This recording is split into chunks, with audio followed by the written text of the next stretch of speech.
the meanest.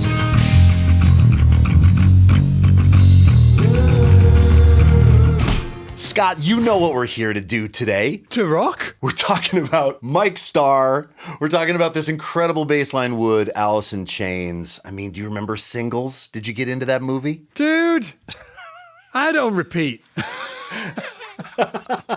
Okay, maybe not repeat, but I do remember the movie. Everybody knows that Mike Starr used a Spectre NS2, played it with a pick, had some dirt. But do you know, Scott Devine, there might be some secret sauce, a special tracking technique potentially doubled with something. I can't wait to tell you right now in this moment. I know and you don't know, and it is delightful.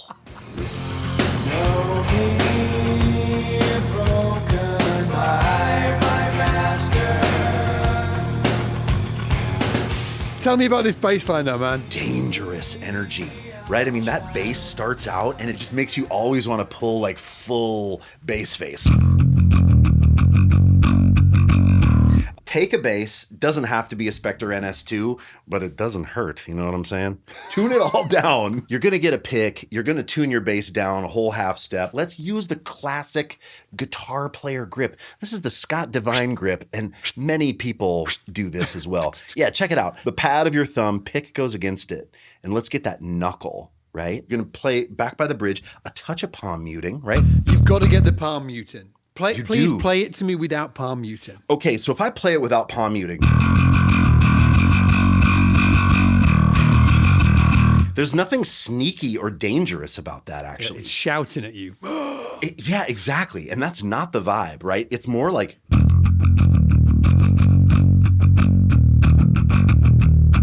The sound is not so much about a bunch of drive. Like if you listen to the original, it's not super distorted. The distortion is sort of coming from that. It's like... Yeah. And if you don't get the scrape, that would be such a different sound. I've got something for you, Ian. Got a bit of do you have? isolated bass from the original here so we can hear Let's it. go. We can hear it. Here we go. Can you hear that top end? Oh, I sure can. It's like somebody's almost doing this. I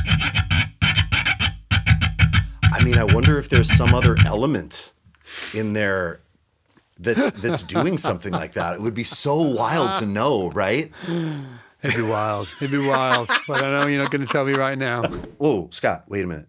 Do we set the team up to do tab and notation? Hell yeah, we did. Oh, my God. Down there in the description, people. We've got you. So check this out. With the right hand or your plucking hand, you go in. And then in between, once you've played that first E, you hammer on the F sharp. And there's a pull off in there as well. Okay, so. And then you walk from the F sharp to the G up. Again. So what I didn't know before I learned this line is I thought he wasn't picking it all when he pretty much is. Other than that hammer on and the pull off, and even the pull off, it's in between what he's doing here. He's not stopping. It's... And then once you've got to the G...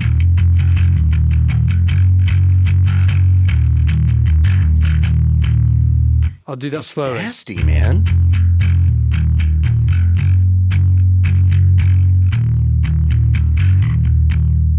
There's that weird...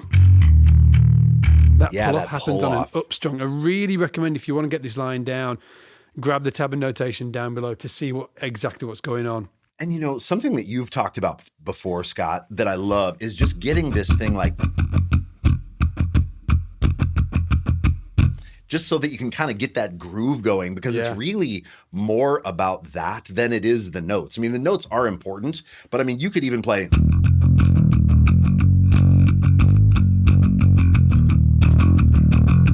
You know, like it still sounds like wood. As we were talking earlier, you said that the grit to the sound is as much to do with the angle of the pick than it is to do with the actual distortion. So can you make your sound clean? Show the people what we mean. For sure. And I'm using a bit of amp emulation. I'll turn that off, right? So it's completely off now, completely clean. And if I play that just straight up with no grind on the pick, no angle on the pick.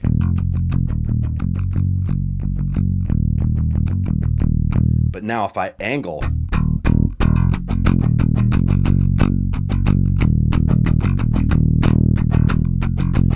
yeah. So you don't need like amp emulation or distortion, right? Yeah, then when you add that sauce, I mean, it's a pretty mighty sound you have going on there. Yeah, when you put it back on. And you know what? Speaking of grindy sound, Mike, man, there's all these live performances where his sound has changed radically over the years, but there's one, that Lollapalooza Soundcheck, Scott. Will you play that one? Oh, it's just, his sound is ferocious. Dude, look at the amount of 810s behind him too. Also sounds like he has a bit of chorus on it on this, doesn't it? Like a touch of modulation. Yeah.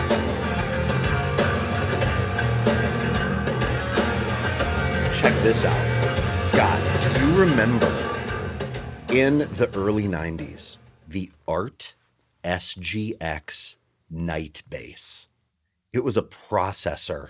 This is the thing that I wanted more than anything else. It was the coolest. Okay, Evan Sheely, who ran Bass Northwest in Seattle, apparently was at the tracking session for Wood. And apparently they used one of these on the session. Yeah. I just remember seeing this and thinking it was the coolest thing ever. Did you ever use one of those? I didn't. I used like an other ART thing though, but I've had that emotion. I can remember like going to my friend's house, they had like a Digitech rack mount unit. I was like, oh.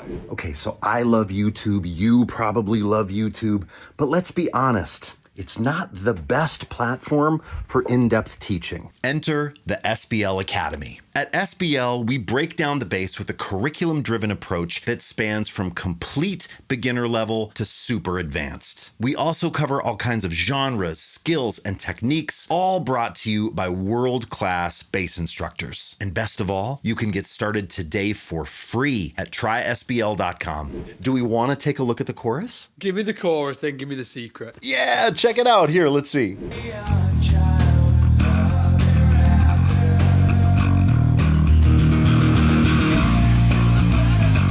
Yeah.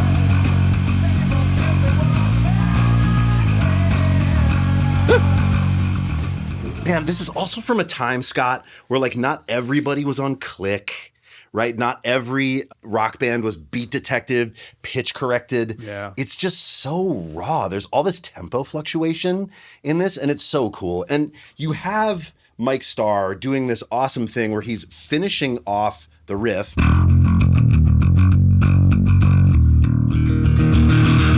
And then he just essentially, like a guitar, takes this whole power chord, right? And then he's so playing. Cool.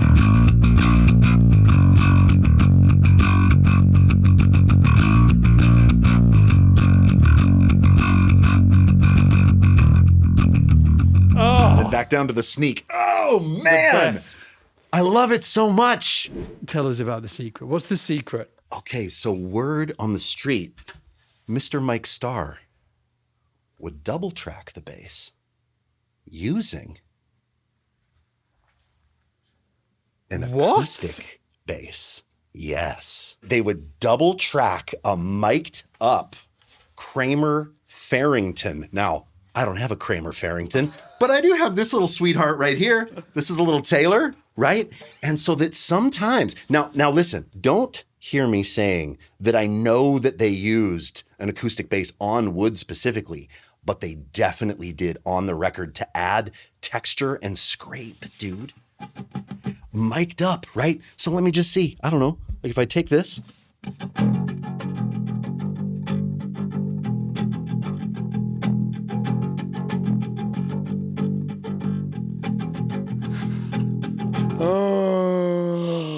I don't know about you, but there's been this sort of like unobtainium crunch of that thing that sounds like, you know that sound you get when you're just playing your bass in the living room, not plugged into anything? The acoustic sound of the instrument, Yeah. there sounds like there's a little something. And I wondered, like, oh, you know, maybe his bass was just like mic'd up, literally a microphone pointed at his bass. Corey Wong does that in the studio, where they'll like mic his Strat just, you know, without anything going into it, just to literally get the acoustic nature.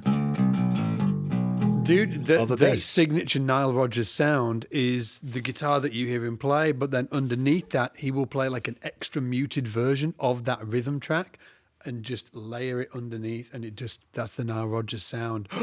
He used that bass to overdub and to add more texture and scrape. Now, hey, I could be telling tall tales. I don't know that it was done on wood, but it was certainly done on the record.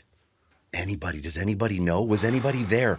Evan Sheely, are you out there, bro? Let us know in the comments. Please, somebody were you there? let us Did you know. see him rip the Farrington on wood? We'd love to know. And you know what else we'd love to know? We'd love to know what the people want us to make next. The next video in this series, please let us know in the description. If you let us know, we will make it for you. Certainly will. We legit will. So let us know in the comments what bass line you want us to focus on. We've got some cool ones on the list. Please let us know down below, and we'll see you in the next one. Take it easy. Dude, that sounds great, Just man. the corners mouth. Yes. It's like melting. Yes.